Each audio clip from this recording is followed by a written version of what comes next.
आज तक रेडियो सुनता है सारा जहां।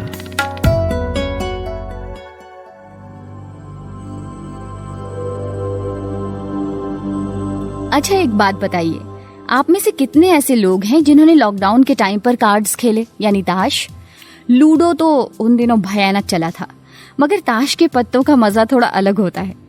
एक ऐसी ही कहानी मैं आपको बताने जा रही हूँ इटली के मार्जियो टोनियोलो की, उनके दादाजी गिनो वेरानी की। दोनों रोज ताश खेलते हैं जब से कोरोना वायरस का संक्रमण इटली में आया है। दरअसल जब संक्रमण आया तब से 4 पीढ़ियां इनके परिवार में एक साथ एक छत के नीचे रह रही थी।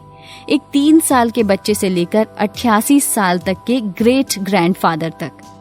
मगर ग्रेट ग्रैंडफादर गुजर गए। इस बीच उनके द्वारा सिखाए गए कार्ड्स के गेम के जरिए अब पूरा परिवार उन्हें याद भी करता है और घर से बाहर न जाकर अपने ही परिवार के साथ रहकर अपना वक्त भी बिताता है। ऐसी और भी कई कहानियां हैं मेरे पास। नमस्कार, मैं हूं माधुरी, आप सुन रहे हैं कोरोना कवरेज। आज तक रेडियो का ये खास पॉडकास्ट जहां कोरोना से जुड़ी हर एक अपडेट है। आज हम क्या बात करने वाले हैं ये मैं आपको जल्दी से बता देती हूँ। डॉक्टर अविरल वत्स से जानेंगे कि बाकी देशों के मुकाबले टेस्टिंग कम हो रही है भारत में, तब भी ज्यादा केसेस क्यों आ रहे हैं। स्वास्थ्य मंत्री डॉक्टर हर्षवर्धन ने त्योहारों के मद्देनजर लोगों को क्या चेतावनी दी है, ये सुनवाएंगे। और कोरोना के मरीजों में होने वाले ब्रेन फॉग के बारे में जानेंगे कि ये क्या है। और एक कोरोना वॉरियर से आपको मिलवाएंगे जो कि एम्बुलेंस चलाते हैं और कोविड के मरीजों को इधर उधर ले जाते हैं। लेकिन सबसे पहले अपडेट्स।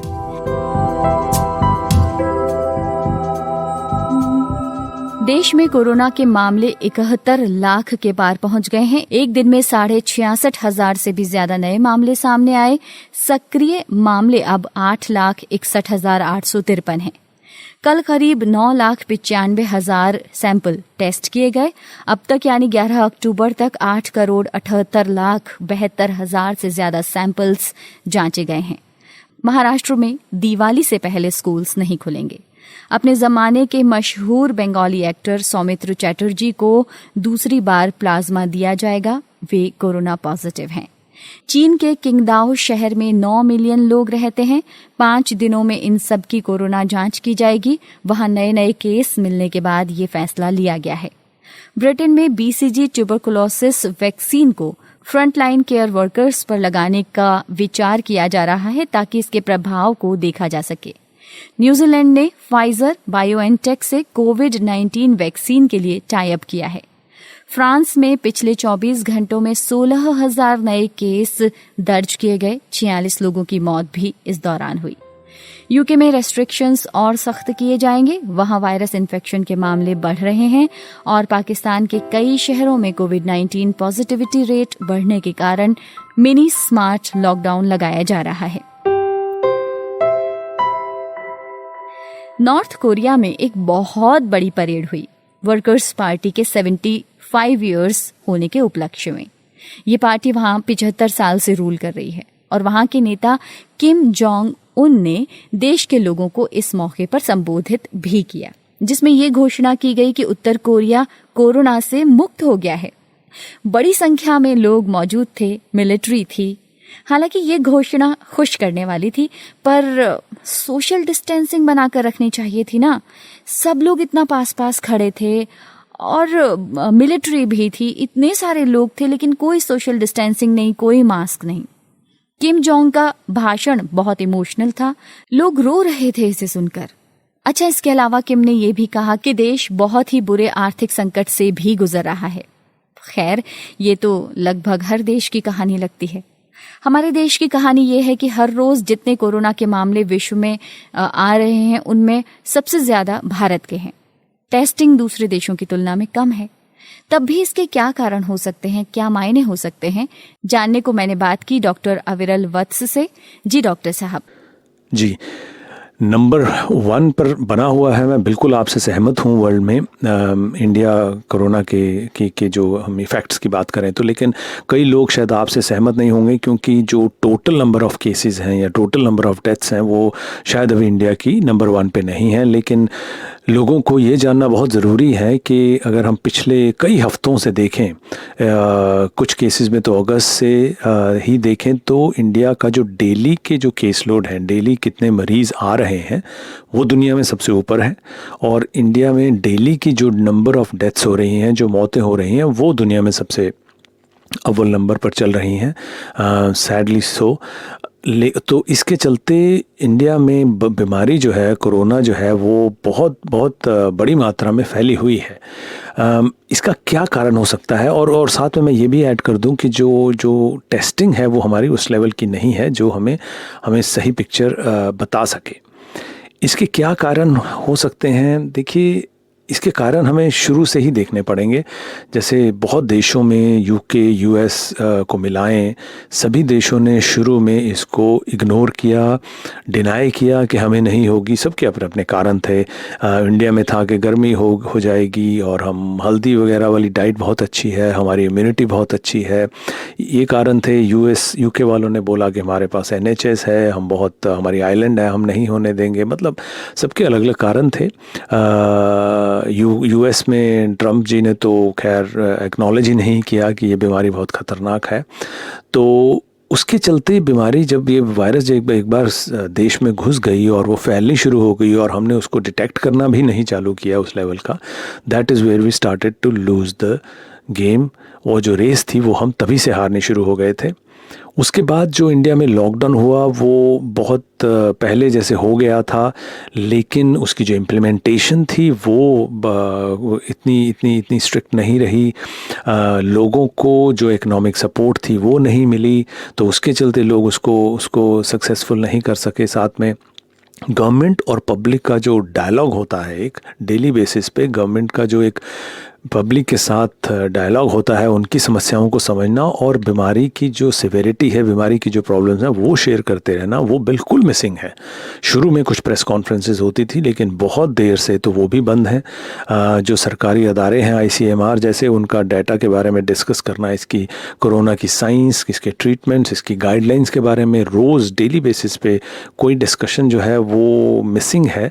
जिसके चलते जो एक नैरेटिव है कि ये बीमारी जो है अभी बहुत खतरनाक है, अभी बहुत फैल रही है और हमें सबको इसके बारे में प्रिकॉशन लेना है, ये पूरा का पूरा नैरेटिव जो है ये मिसिंग है।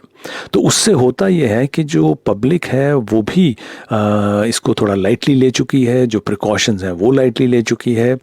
सरकार हुई या धार्मिक अदारे हुए या ऐसा कहें कि जैसे अभी स्टूडेंट्स का एग्ज़ाम होने थे वो कंडक्ट हुए हैं, पॉलिटिकल रैलीज़ हो रही हैं, धार्मिक इकट्ठ हो रहे हैं, प्रोटेस्ट्स भी चल रहे हैं।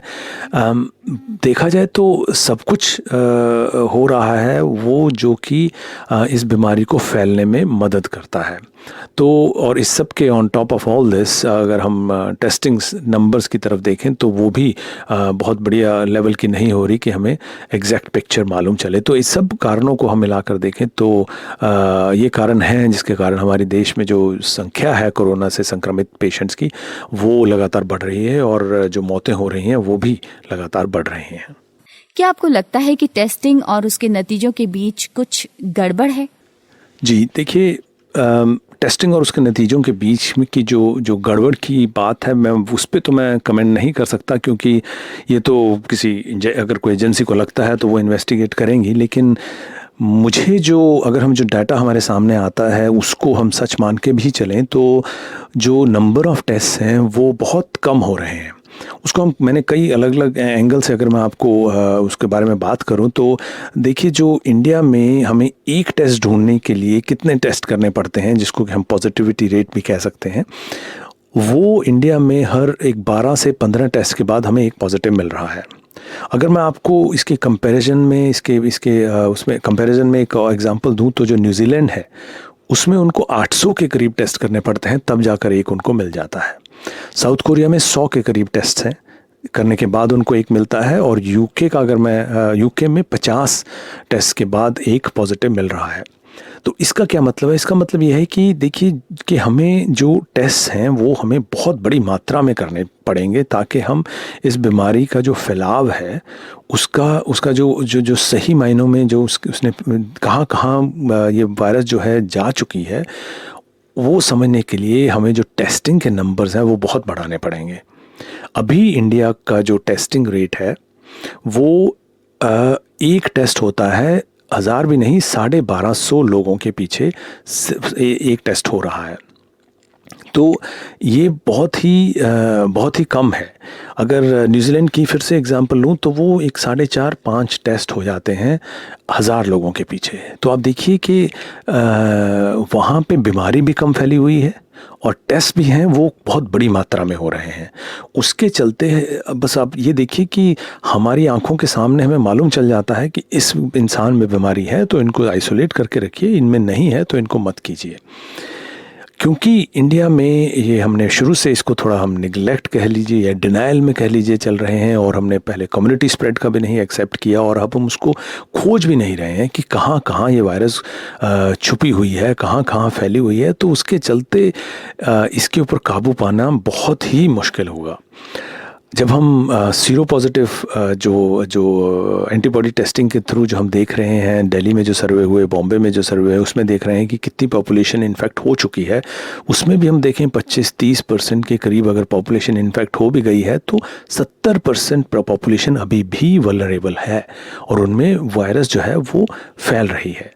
तो बहुत बड़ी पॉपुलेशन जो है अभी वो वल्नरेबल है और उसमें डेथ्स भी हो सकती हैं। उसमें डेथ ही सिर्फ इसका एक कॉम्प्लिकेशन नहीं है, वो तो सबसे ख़राब कॉम्प्लिकेशन है, लेकिन बचने के बाद भी जो लोगों को प्रॉब्लम्स फेस करनी पड़ रही हैं वो भी बहुत ख़तरनाक भी हैं, सिंपल भी हैं, ख़तरनाक भी हैं काफ़ी मात्रा में। तो उस सब का हमें ध्यान में रखना पड़ेगा। तो टेस्टिंग का जो नंबर्स हैं वो हमें बहुत बड़ी मात्रा में बढ़ाने पड़ेंगे, तभी हम जान पाएंगे वायरस कहाँ छुपी हुई है। प्लस हम फिर अपनी जो इकोनॉमीज़ हैं उसको एक बढ़िया तरीके से खोल सकते हैं, उसको हम इकोनॉमी को आगे पुश कर सकते हैं। यूके ने भी यही गलती की है। अभी फिर हम यूके में, just to quickly give an example, UK में हम फिर से स्ट्रगल कर रहे हैं क्योंकि जो टेस्ट के नंबर्स हैं वो इंडिया से तो बहुत ज़्यादा हैं लेकिन उस लेवल के नहीं हैं कि वायरस के ऊपर पूरा कंट्रोल किया जाता। अभी भी जो टेस्ट एंड आइसोलेशन का जो सिस्टम यहाँ पे जो प्राइवेट प्लेयर्स के साथ मिलकर किया गया वो सक्सेसफुल नहीं हुआ और उसके चलते जो रिस्क हैं फिर से बढ़ गए हैं। सो testing is very very important. ऐसे हालात देखकर आपको क्या लगता है कि भारत कहाँ होगा आने वाले वक्त में? देखिए, एग्जैक्टली प्रेडिक्ट करना थोड़ा मुश्किल होता है मुझे, लेकिन हाँ जो डेटा सामने आ रहा है उससे अगर हम थोड़ा भी एक्स्ट्रापोलेट करें, जैसे सर्दियाँ आ रही हैं तो उसमें वैसे भी वायरल इन्फेक्शंस जो होते हैं वो बाकी के भी साथ में को इन्फेक्ट करेंगे। कोरोना का भी थोड़ा जो पोल्यूशन है वो भी ज़्यादा देर तक रहेगा और उससे कोरोना का भी के ऊपर जो इफ़ेक्ट है वो भी मतलब जो बुरे असर हैं हमारे लिए वो बढ़ सकते हैं, संक्रमण और तेज़ हो सकता है। और सेकेंडली, जैसा मैंने पहले कहा कि जब तक हम इस वायरस को खोजेंगे नहीं, इसके पीछे भागकर कहाँ कहाँ ये फैल रही है, किस किस इंसान में ये है, वो जब तक हम पूरा ढूंढ नहीं लेंगे तब तक हमें इसका जो फैलाव है वो आगे किन लोगों को आगे परेशान कर सकती है, किन लोगों की जानें ले सकती है, इसके बारे में बताना बहुत मुश्किल होगा। तो ऐसे में और इंडिया की जो पॉपुलेशन है बहुत वास्ट है, तो नंबर्स बहुत बड़े सामने आने का अंदेशा शुरू से ही है और आ भी रहे हैं।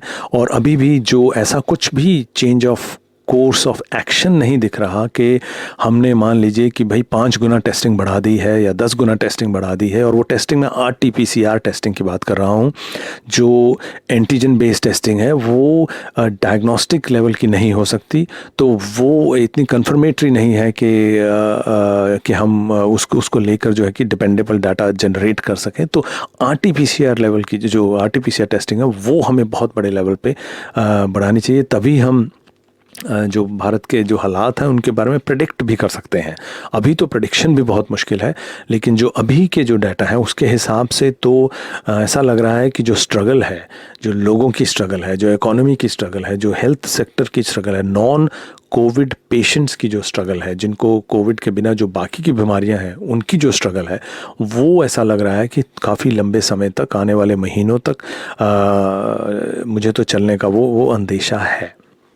जी, तो जब तक वैक्सीन नहीं आ जाती क्या करना चाहिए? जी, देखिए वैक्सीन के इनकरेजिंग रिजल्ट्स तो आ रहे हैं, लेकिन वैक्सीन जब तक लास्ट पर्सन तक या मेजॉरिटी पीपल तक, लोगों तक नहीं पहुंच जाती, तब तक उसका इतना फ़ायदा नहीं होगा। तो जब तक वैक्सीन हमारे हाथ में नहीं आती, और वैक्सीन का ये भी है कि जब तक एकदम लास्ट उसका टेस्टिंग हो नहीं जाती, तब तक हम क्लियरली बोल नहीं सकते कि वो सक्सेसफुल होगी। तो जब तक हमारे हाथ में वैक्सीन नहीं आती, तो सरकारों के लिए तो यही है कि भाई जो टेस्टिंग की जो फैसिलिटीज़ हैं, टेस्टिंग की जो अवेलेबिलिटी है लोगों के लिए, वो बहुत बड़ी मात्रा में हमें बढ़ानी चाहिए। जितना पैसा हम इकोनॉमी में हम खो रहे हैं, बिजनेसेस में खो रहे हैं, बच्चों की पढ़ाइयों में हम उसको गुम कर रहे हैं, क्योंकि आने वाले सालों में वो पीछे जा रहा है। यूथ के फ्यूचर में जो हम पैसा जो हम मिस आउट करेंगे, क्योंकि अभी वो नॉर्मल लाइफ नहीं चल रही, वो सब पैसे का बहुत ही छोटा सा अंश है कि अगर हम टेस्टिंग को 10, 20, 50, 100 गुना अगर हम बढ़ा दें, मतलब किसी को छींक भी आए तो वो टेस्ट करवा सके, और वो भी RT-PCR टेस्ट, और वो भी गवर्नमेंट स्पॉन्सर्ड। अगर ये आइडियल सिचुएशन हो जाती है, तब गवर्नमेंट की तरफ से ये बहुत बड़ा और बहुत ही इम्पैक्टफुल स्टेप होगा कि भाई जो टेस्ट करवा सकते हैं जल्दी से जल्दी टेस्ट हो जाए, और जो पॉजिटिव आ रहे हैं उनको आइसोलेट कर दिया जाए 2 हफ्ते के लिए। तो तब हम इस बीमारी को बहुत ही बड़े पैमाने पे इसको रोकथाम कर सकते हैं। उसके अलावा जो लोग हैं उनको क्या करना चाहिए? देखिए, जैसा मैंने पहले कहा कि जो टेस्टिंग का लेवल है इंडिया में वो बहुत कम है। पॉजिटिविटी रेट 8% से ज़्यादा है, और जो टेस्टिंग है वो 0.8 है पर 1000 पीपल। उसका मतलब ये है कि लोग तो बहुत हैं जो पॉजिटिव हैं, हम आजू बाजू बहुत घूम रहे हैं, लेकिन क्योंकि टेस्ट इतने नहीं हो रहे, तो हमें नहीं मालूम किसके पास वायरस है, कौन एसिम्प्टोमेटिक है, कौन माइल्ड सिम्प्टोमेटिक है। और उसके ऊपर से जो सुनने में आ रहा है कि एक टैबू हो गया है, एक बुरा मनाया जाता है कि अगर कोई पॉजिटिव आ गया तो उसके साथ क्या व्यवहार होगा। वो जो टैबू है उसके चलते लोग टेस्ट भी नहीं करवा रहे हैं पॉजिटिव सिम्टम्स आने के बावजूद। तो वो अगर मेडिकल साइड से देखें तो वो बहुत ही ख़तरनाक सिचुएशन है, क्योंकि उससे स्प्रेड जो है वो काफ़ी गुना बढ़ जाता है, मैनी फोल्ड इंक्रीज़ हो जाता है। इन सब चीज़ों को देखते हुए एक इंसान अपनी सुरक्षा कैसे कर सकता है, उसका जो मेन हथियार है, मास्क, 2 मीटर का डिस्टेंस, और हाथ धोना, और वेंटिलेटेड जगहों का में रहना। ये 4 चीज़ें बिल्कुल ब्रह्मास्त्र हैं। और अगर चारों का उपयोग वो एकदम, जैसे हम कहें कि आप पूजा पाठ भूल जाइए, मेरे हिसाब से पूजा पाठ भूल जाइए, लेकिन ये 4 चीज़ें आप नित्य करते रहें, हर स्टेप में करते रहें, तो आपका जो सेफ्टी है वो बहुत बड़े लेवल पर है। मतलब ये भी कहा गया है कि मास्क तो वैक्सीन की तरह है फ़िलहाल, क्योंकि वो बहुत बढ़िया प्रोटेक्शन देते हैं, और वो भी तो उसको हम छोटा करके ना देखें, वो बहुत बड़े हथियार हैं। डॉक्टर्स यूज़ करते हैं, फिर भी उनको हो रही है, लेकिन फिर भी बहुत डॉक्टर्स हैं जो डेली बेसिस पे कोविड के पेशेंट्स भी देख रहे हैं, लेकिन सेफ भी हैं। तो लोगों के लिए यही हम कर सकते हैं कि ये जो 4 चीज़ें हैं उनका उपयोग बहुत ही सिंसियरली, बहुत ही रिलीजियसली और रेगुलरली, कंसिस्टेंटली, बिना मिस्टेक किए उसको करते रहिए। लापरवाही मत कीजिए, ये मत सोचिए कि हमें नहीं होगा या हमें हो गया है तो दूसरे को भी होना चाहिए। इन चीज़ों का हमें बिल्कुल हमें ज़्यादा नहीं सोचना चाहिए। इन प्रिकॉशंस के साथ अगर हम चलेंगे तो हमारी सेफ्टी जो है काफ़ी बढ़िया रहेगी, और होपफुली वैक्सीन आने की जो खबरें हैं वो इस साल के अंत तक या अगले साल तक, या वर्स्ट के सिनेरियो अगर मतलब सब कुछ ठीक चलता भी रहा तो पब्लिक के लिए जो वैक्सीन का है वो अगले साल के मिडल तक आने की जो बातें हो रही हैं तभी वो पूरी होंगी। और उसके बाद वो कैसे डिस्ट्रीब्यूट होती है, डिस्ट्रीब्यूशन सिस्टम्स कैसे हैं, वो सब पे भी बहुत कुछ डिपेंड करेगा, लेकिन तब तक हमें प्रिकॉशंस सीरियसली लेने चाहिए। और आइए अब आपको सुनवाते हैं हमारे देश के स्वास्थ्य मंत्री ने क्या कहा है। आने वाली सर्दियों और त्योहारों के मद्देनजर किन बातों का ध्यान रखना चाहिए। कोरोना वायरस के एक्सपर्ट लंबे वक्त से सर्दी में महामारी के बढ़ने की आशंका जाहिर करते रहे हैं। अब ब्रिटेन और पाकिस्तान ने इसे लेकर अपने नागरिकों को चेतावनी भी जारी कर दी है। क्या सच में सर्दी में कोरोना के मामले बढ़ सकते हैं? देखिए, जहाँ तक सर्दी के मौसम में कोरोना का खतरा बढ़ने का सवाल है, तो मैं एक बात साफ कर दूं कि सर्दी के मौसम में यह देखा गया है कि प्रदूषण बढ़ने पर सांस की बीमारियां बढ़ जाती हैं। सामान्य रूप से वायरस ठंड और शुष्क जलवायु में लंबे समय तक जीवित रहते हैं। इनमें इन्फ्लुएंजा वायरस प्रमुख है। इसके अलावा कोरोना के 4 अन्य प्रकार के वायरस भी हैं जो सर्दियों में तेजी से फैलते हैं। इसलिए कोरोना वायरस के संक्रमण से बचने के साथ साथ आप कोरोना से बचाव के लिए सभी ज़रूरी व्यवहारों का पालन अवश्य करें। स्वास्थ्य मंत्री ने संवाद कार्यक्रम के दौरान ये बात कही। इसके अलावा उन्होंने CSIR की उस फेलूदा टेस्टिंग स्ट्रिप के बारे में भी बताया, जिसके बारे में हमने आपको बताया था कोरोना कवरेज में ही कि वो तैयार की जा रही है। वो कितनी एक्यूरेट होगी, आइए स्वास्थ्य मंत्री से ही सुनते हैं। Feluda was used in testing samples of over 2,000 patients during the trials at the Institute of Genomics and Integrative Biology. It was tested in private labs too. According to the test results, 98% specificity. For comparison, the current acceptance criteria for RT-PCR kit as set by ICMR is at least 95% sensitivity. Corona coverage में हम लौटेंगे एक छोटे से break के बाद। कमाते हैं लेकिन बचा नहीं पाते, बचाते हैं तो उससे कमा नहीं पाते। शेयर की चाल, निवेश का हाल, बाजार का तमाशा, इकोनॉमी की भाषा, बॉन्ड, बीमा, सोना, चांदी सबकी होती है बात। बचाते रहो नारे के साथ। हर शनिवार मैं यानी नितिन ठाकुर आपकी मुलाकात कराऊंगा आपके मनी मैनेजर से। आप सुन रहे हैं कोरोना कवरेज और मैं हूं माधुरी। अब आपको एक ऐसी समस्या के बारे में बताते हैं जिसे डॉक्टर्स भी कह रहे हैं कि ये कोई टर्म ही नहीं है, ब्रेन फॉग, यानी कि दिमाग की धुंध। इसके बारे में मैंने एक रिपोर्ट पढ़ी थी, लेकिन इसकी पूरी जानकारी लेने के लिए मैंने फोन किया आज तक के ही हमारे साथी गौरव पांडे को और पूछा कि ये ब्रेन फॉग आखिर है क्या। ये दरअसल कोरोना वायरस से जो निगेटिव हो जाता है, पहले पॉजिटिव हुआ हो उसके बाद अगर नेगेटिव हो जाता है तो इस वायरस का बुरा असर मौजूद रहता है। इसे लॉन्ग कोविड कहते हैं और इसमें कई सिम्टम्स पाए जाते हैं। लॉन्ग कोविड में आप नेगेटिव होने के बाद भी कई सिम्टम्स मौजूद रहते हैं। ऐसे ही एक सिम्टम्स जिसका नाम है ब्रेन फॉग।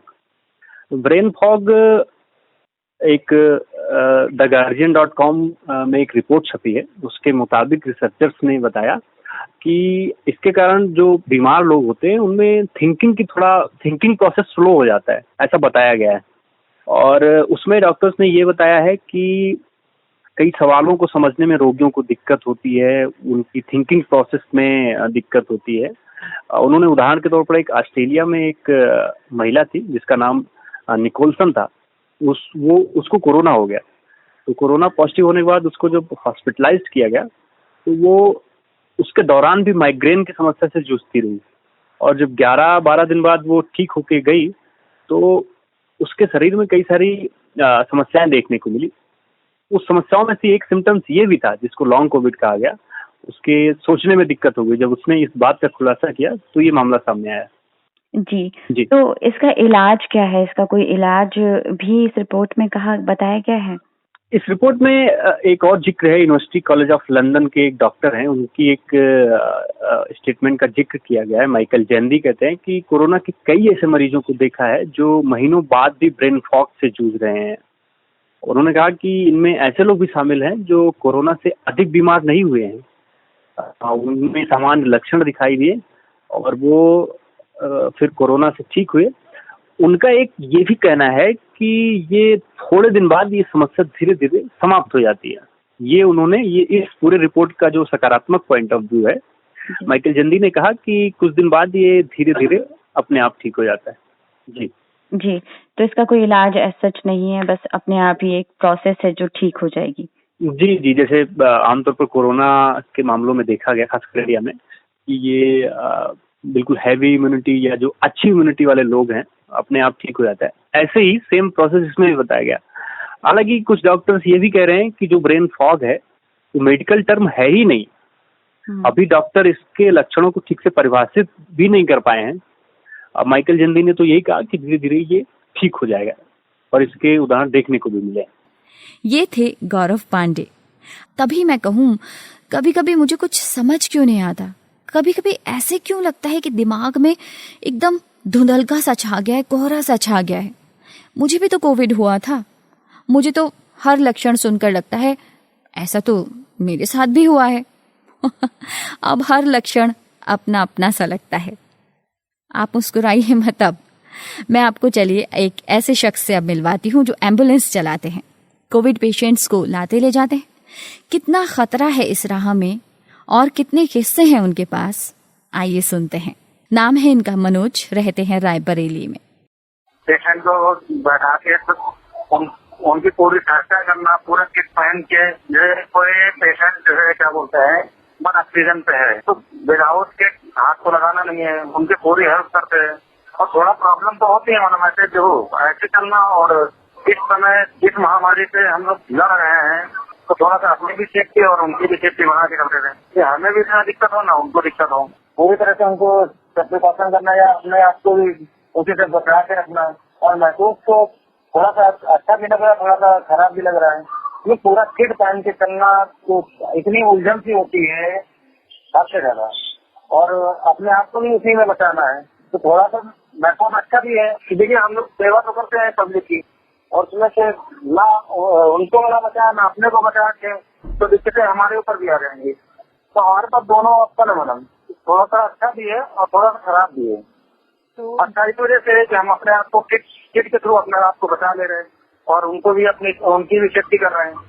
और थोड़ा सा खराब इस वजह से किट पहनने के बाद मतलब इतना हाल खराब हो जाता है। अब वहाँ तक पेशेंट को बैठाने के बाद करीबन कंटिन्यू हम लोग आधे 1 घंटे किट पहने रखते हैं, उसमें देर में इतनी हालत खराब हो जाती है, मतलब ऊपर से नीचे तक मतलब ये पसीना रहता है, बहुत हालत खराब होती है।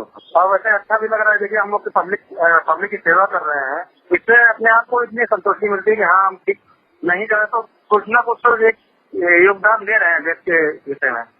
इस बात के लिए तो मतलब सबसे पहले आपको धन्यवाद कहना है कि आप इस मुश्किल घड़ी में सबके साथ हैं और सबकी हेल्प कर रहे हैं। बाहर निकलकर, जब सब लोग घर में बैठे थे तब भी आप बाहर निकलकर एक तरीके से सबकी सेवा कर रहे थे। जी जी, तो घर पे कैसा माहौल रहता है इन सब चीजों की वजह से?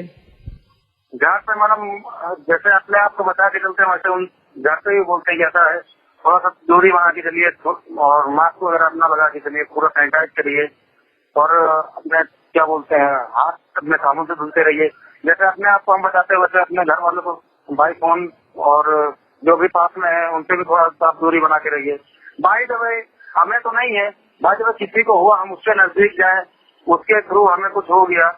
वैसे तो वायरस इतना खतरनाक था उस प्रेजेंट टाइम में, जब स्टार्टिंग आया था बहुत ही ज्यादा खतरनाक था, तो थोड़ा सा उस समय डर तो लगता था।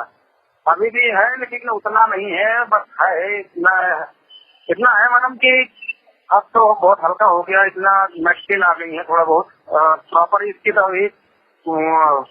दवा नहीं आई है लेकिन कुछ मेडिसिन आ गई है जिससे थोड़ा सा कंट्रोल हुआ है।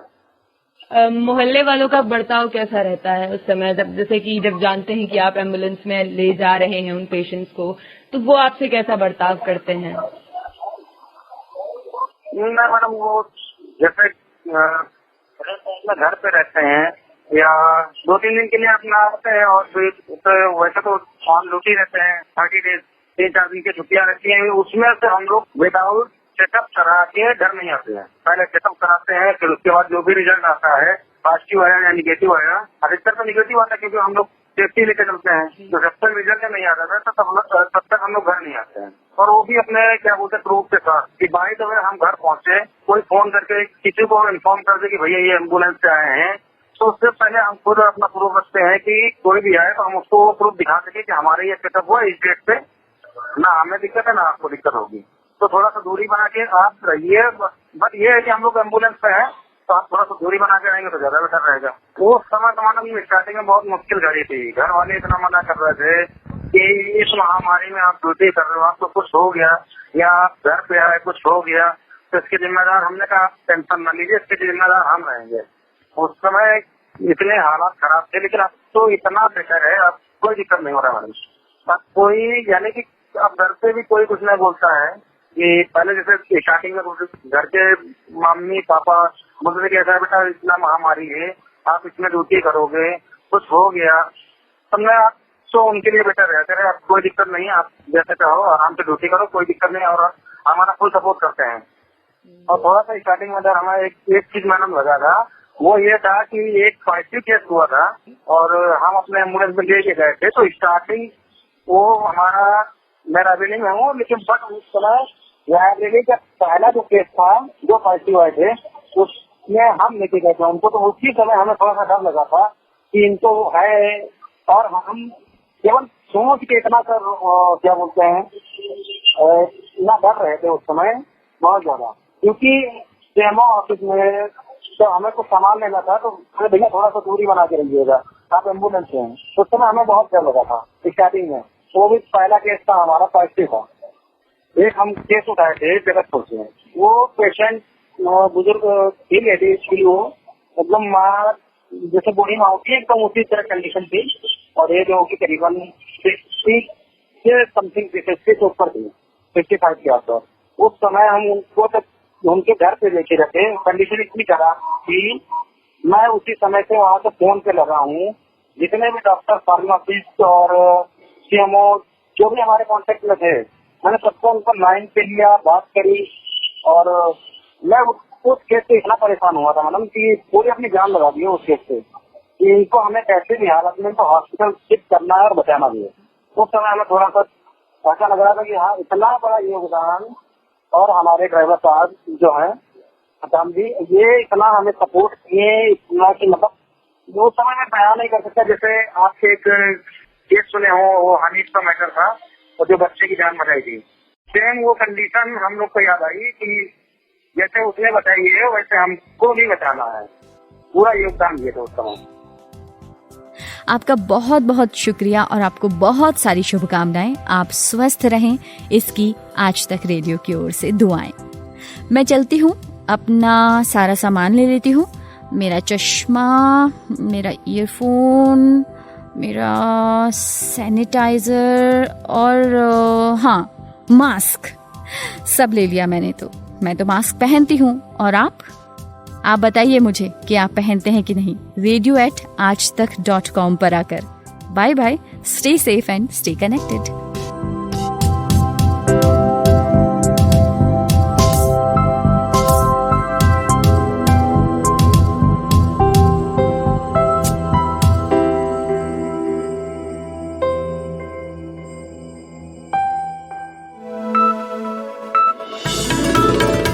खबरों की हलचल और देश विदेश का मिजाज आप सुन रहे हैं आज तक रेडियो।